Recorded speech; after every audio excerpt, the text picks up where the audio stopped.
जय हिंद, वंदे मातरम, राधे राधे। सभी दोस्तों को मेरी तरफ से राम राम। मैं एक्स सर्विसमैन सुनील कुमार आपके अपने यूट्यूब चैनल फॉरम से सिलेक्शन तक में आपका फिर से एक बार हार्दिक स्वागत करता हूं। दोस्तों, आज की ये वीडियो आपके लिए बहुत ही महत्वपूर्ण रहने वाली है, क्योंकि मैंने कल ही आपके सामने एक वीडियो डाला था जिसमें मैंने बताया था कि आपको एसएससी, चाहे वो सीजीएल हो, चाहे सीपीए हो, चाहे एमटीएस हो, चाहे आपका एसएससी जीडी हो, या आने वाली ऑनगोइंग कोई भी पुलिस फोर्स के जॉब के रिगार्डिंग जितनी भी इंफॉर्मेशन होगी, आपको समय से सबसे पहले और ऑफिशियल इंफॉर्मेशन आप तक पहुंचाता रहूंगा। दोस्तों, मैं अपने वायदे के मुताबिक आपके लिए आज एक बहुत ही इंपॉर्टेंट वीडियो लेकर के आ रहा हूं। वो है एसएससी एमटीएस 2024 की भर्ती के रिगार्डिंग। दोस्तों, जैसा कि आपको पता है कि एसएससी एमटीएस 2024 की भर्ती का जो हवलदार का जो पोस्ट होता है उसके लिए रिजल्ट आ चुका है। बहुत ही अच्छा मौका है। इस बार इतनी वैकेंसी कभी भी एसएससी की तरफ से हवलदार के लिए नहीं निकाली गई थी। इतिहास में पहली बार इतनी वैकेंसी आपको देखने के लिए मिल रही है, जिसका कहीं ना कहीं इफेक्ट आपने कट ऑफ पर भी देख लिया होगा। और आने वाले टाइम में कितना कट ऑफ जा सकता है, आखिर आपका एसएससी एमटीएस को छोड़ करके जो हवलदार वाली पोस्ट है उसका पीएसटी और पीईटी जो कंडक्ट होना है वो कब तक हो सकता है, इसके बारे में हम विस्तार से चर्चा करेंगे।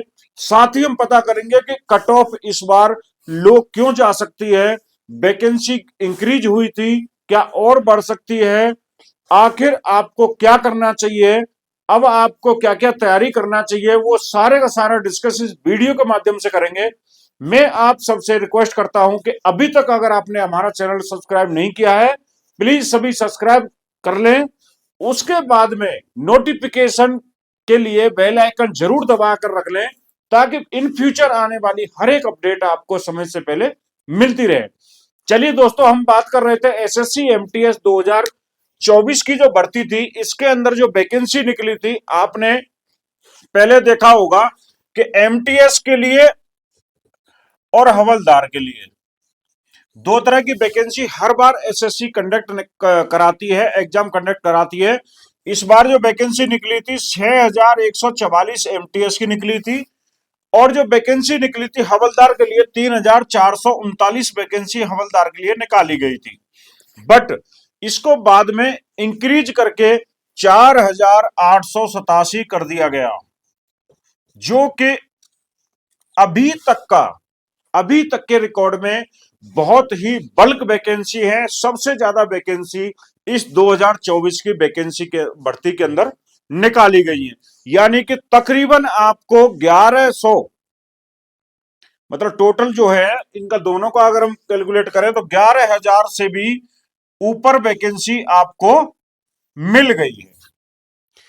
अभी हम दोस्तों बात कर रहे थे कि एसएससी एमटीएस और ये एसएससी हवलदार, जो हवलदार होता है नारकोटिक्स में, उसके बाद में सीजीएसटी में, जीएसटी में, पीएम एमपीजी होता है, कई सारे डिपार्टमेंट होते हैं, इनकम टैक्स होता है, कई सारे डिपार्टमेंटों में इनकी अपॉइंटमेंट होती है। एमटीएस का काम अलग होता है, और जो एसएससी के थ्रू ये हवलदार की जो वैकेंसी होती है इनका काम अलग होता है। अब इसमें क्या है, एमटीएस में आपका कोई हाइट रिक्वायरमेंट नहीं होती है, कोई चेस्ट रिक्वायरमेंट नहीं होती है, कोई पीएसटी या पीईटी कंडक्ट नहीं कराया जाता, ना ही कोई रिक्वायरमेंट होती है। अभी जो रिजल्ट निकाला गया है ये सिर्फ हवलदार की वैकेंसी के लिए निकाला गया है, क्योंकि पहले क्या होता था कि दोनों का एक साथ रिजल्ट निकालते थे, लेकिन सन 2023 वाली जो वैकेंसी निकली थी उसमें यह प्रावधान किया गया कि पहले हवलदार का पीएसटी पीईटी कंडक्ट करा लिया जाए, ताकि जो बच्चे हवलदार में सेलेक्ट नहीं हो पाते हैं उनको एमटीएस के लिए मौका दिया जाए। सेम वही चीज को 2024 की वैकेंसी में फॉलो किया गया है कि अभी जो हवलदार के लिए जो क्वालिफाई हुए हैं और उनका कट ऑफ में नाम नहीं आया है, किसी कैंडिडेट का कट ऑफ में नाम नहीं आया है, तो वो निराश ना हो। उनको एसएससी एमटीएस की जो वैकेंसी है 2024 के अंदर, यानी कि 6144, इनके अंदर उनको कंसीडर किया जाएगा। दूसरा, एक और सवाल कि जो इसके हवलदार के अगर पीईटी पीएचडी में कोई कैंडिडेट फेल होता है, उनको भी एमटीएस के लिए कंसीडर किया जाएगा, क्योंकि फाइनल रिजल्ट इस पीईटी पीएचडी के होने के बाद ही फाइनल रिजल्ट डिक्लेयर किया जाएगा। अभी देखिए, इसके लिए मेल की क्या है, मेल की 157.5 सेंटीमीटर हाइट होनी चाहिए, और फीमेल के लिए ओनली 152 सेंटीमीटर हाइट होना चाहिए।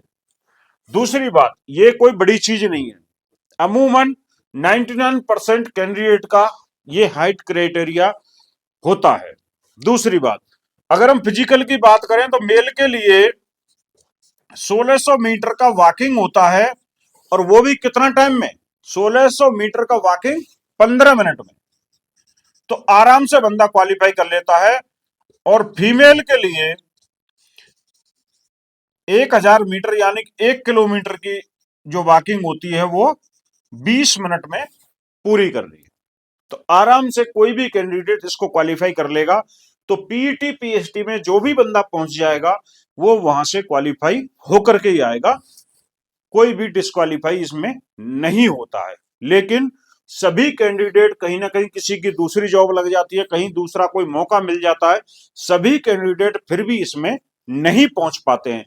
अभी मैं जो बात कर रहा था कि इस बार कंपटीशन लो क्यों है, और कंपटीशन का जो लेवल है उसके अकॉर्डिंग कट ऑफ लो क्यों जा सकती है। आपने 2023 में देखा होगा कि 2023 में एमटीए हवलदार के लिए, 2023 में हवलदार के लिए इंटू 10 गुना कैंडिडेट क्वालिफाई किए गए थे, किसके लिए, पीईटी पीएचडी के लिए, इंटू 10, क्योंकि वैकेंसी बहुत कम थी, ओनली 400 के अकॉर्डिंग वैकेंसी थी, और उसका करीब 10 गुना कैंडिडेट पास किए गए थे। लेकिन इस बार वैकेंसी बल्क में है, हवलदार के लिए तकरीब 4887 वैकेंसी है, और सिर्फ 5.6 गुना कैंडिडेट पास किए गए हैं पीईटी पीएचडी के लिए। अब आप हिसाब लगा सकते हो, पहली बात तो जो ये कट ऑफ आई है ये 2023 के अकॉर्डिंग बहुत ही लो कट ऑफ गई है इस बार 2024 वाली भर्ती में। दूसरी बात, उससे भी तकरीबन आधे कैंडिडेट पास किए गए हैं पीईटी पीएचडी के लिए। तो आप समझ सकते हो कि जो फाइनल कट ऑफ है, जो हवलदार के लिए बता रहा हूं, हवलदार के लिए जो पिछली बार जो कट ऑफ बढ़ी थी 2 से 10 मार्क्स बढ़ी थी, क्योंकि कट ऑफ पहले ही बहुत हाई थी, उसके बाद में क्या है सिर्फ 2 से और 10 मार्क्स बढ़ी थी फाइनल के लिए। लेकिन इस बार जो मैं बता रहा हूं, मैक्सिमम जिस कैंडिडेट के 10 मार्क्स ज्यादा हैं हवलदार के लिए, उसका सिलेक्शन होना आप ये समझ लो कि एक तरह का निश्चित है। अगर वहां पे अटेंडेंस देता है तो सिर्फ आपको अटेंडेंस देनी है, वॉकिंग 1600 मीटर की 15 मिनट में कोई भी कर लेगा।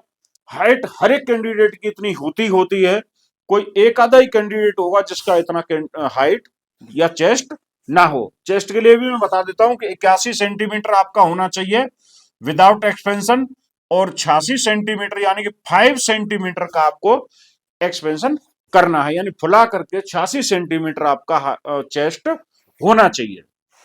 अब देखिए, रिजल्ट आपका 21 तारीख को दे दिया गया है, 21 जनवरी को रिजल्ट आ गया था, 21 जनवरी 2025 को। अब बहुत सारे कैंडिडेटों के दिमाग में यह सवाल है कि सर हमारा पीईटी पीएचडी कब कंडक्ट कराया जाएगा। तो मैं आपको बता देता हूं कि इसमें ज्यादा टाइम नहीं लगने वाला है। आपको 15 फरवरी तक आपके एडमिट कार्ड जारी कर दिए जाएंगे।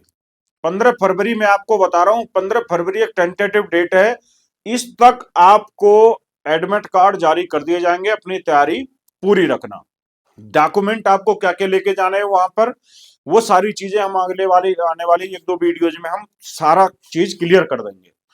दूसरी बात, मैंने आपको एक डाउट सबसे पहला जो रहता है कैंडिडेट को, वो यही रहता है कि सर मेरा एमटीएस हवलदार में कट ऑफ में नहीं हो पाया है, मेरा नाम नहीं आया है, बट क्या मैं एसएससी एमटीएस के लिए क्वालिफाई हूं या नहीं हूं।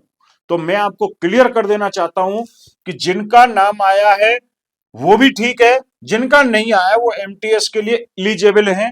दूसरी बात, हवलदार के लिए जिनका नाम आया और वो पीईटी पीएचडी में किसी तरह से नहीं पहुंच पाते हैं या वहां पर डिस्क्वालीफाई हो जाते हैं, वो भी एमटीएस के लिए एलिजिबल है।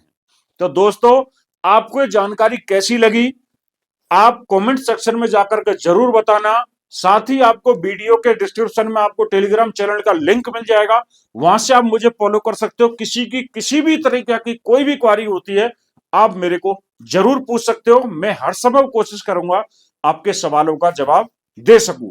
दोस्तों, मैं एक बार को आपको फिर बोल रहा हूं कि आपको हर एक सटीक जानकारी के लिए आप ये चैनल सब्सक्राइब करके रख लें। आपको मैं गारंटी से वादा करके देता हूं कि आपको सबसे पहले ऑफिशियल इंफॉर्मेशन आपको इस चैनल के माध्यम से मिलती रहेगी। मिलते हैं नेक्स्ट वीडियो में अच्छी जानकारी के साथ। तब तक के लिए जय हिंद, राधे राधे।